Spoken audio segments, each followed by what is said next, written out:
Hi, I'm Chris. I'm the senior printer here at Rapid Eye. Today I'll be answering the questions that you left in the comments a couple of weeks ago. Well, it depends really what you want to do. You could adjust the flash colour to affect mainly the highlights. So you could have a warm highlight and a cold shadow, or you could have a neutral highlight and a neutral shadow. It depends on which way you want to go with it really. So I would adjust depending on my preference or the photographer's preference. I generally use a small f-stop because I tend to flash at in between 2 and 8 seconds with it stopped right down, so I can actually get a more accurate time. So if I'm flashing at 0.5 seconds and I want to go to 0.6 seconds, there's a risk that that could actually not be that accurate. So if you go from 5 seconds to 6 seconds or something, that's a lot more accurate. So that means stopping right down and maybe using something to reduce the amount of light passing through, whether it be a piece of tracing paper or even a piece of A4 paper out of focus. That will help with diffusion as well. Well, I always post-flash, but you can pre-flash. As long as you do the same thing from test to print, you should find the results pretty consistent. I have noticed that there's not a lot of difference between end results, so I just always post-flash. And actually it should be called controlled fogging because it's never a flash. Burning and dodging in colour printing is just the same as black and white printing. You can darken skies, lighten faces. You can use filters to individually change colours when you're dodging, and you can change filtration when you're burning down as well. So it's different, but the same things apply. If you put your hand in the way, it's going to make it lighter. If you burn down a sky with your hand over the foreground, the sky is going to be darker, which is just the same as black and white. So a good negative should have a complete range of tones. Should always be slightly overexposed as well. So you should always expose 400 at 320 at least. Some people go even further. 160 at 100, maybe a little bit more. That will give you a negative with a good amount of shadow detail. You should always expose a negative for the shadows, not like with digital where you would expose the highlights and then lift the shadows. It's completely opposite with film. And that should give you a good negative that you can then play around with pre-flash more, so you've got a bit more contrast to be able to flash it a little more, to change the colours in the highlights and colours in the shadows.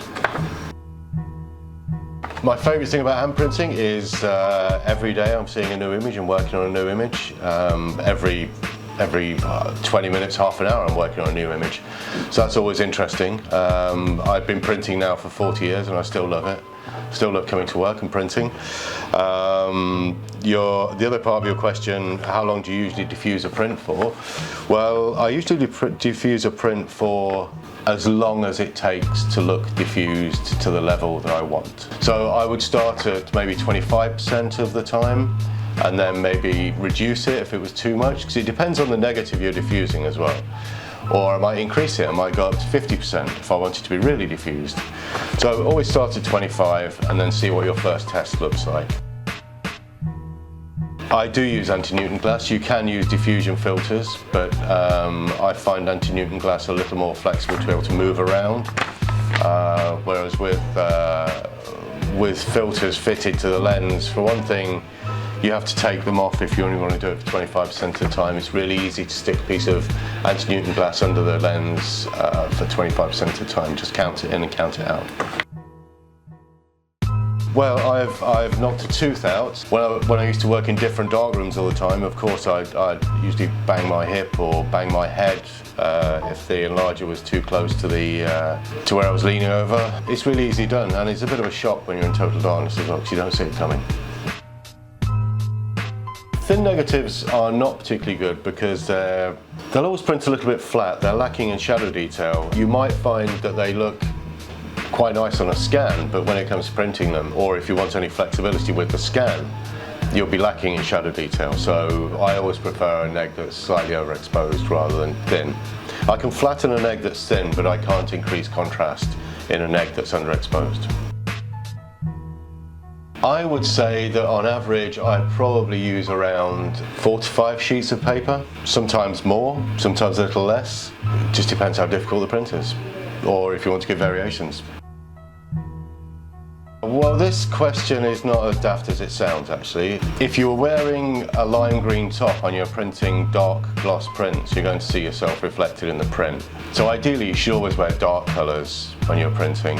Something flexible as well, because you're going to be lifting your arms up and down, putting the neg into the neg holder. So dark colours, black, grey, something like that, especially if you're printing gloss, and especially if you're printing dark prints, because you will see everything reflected in them. Dodgers, well, I make my dodgers out of copper wire. I think it's about 2 or 3 millimeters, which is quite thick, but as long as you keep it moving, it won't show.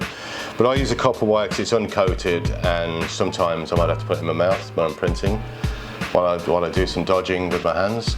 So I just think it's a little more hygienic. But you can use garden wire, the green stuff. I find that a little bit too flexible. I like to be able to sort of dodge with accuracy. Yeah, so that's what I do. You're going to get more resolution out of a 1216 print than you would do a 1012. Some people will print on 1012 because they like the lack of resolution on a 1012. I prefer printing a 1216 because I can dodge and burn it with a lot more accuracy than I could do printing a smaller print. I would say you'd be far better off just doing an induction course at Rapid Eye, or maybe an advanced course at Rapid Eye. I think you'd learn more from that.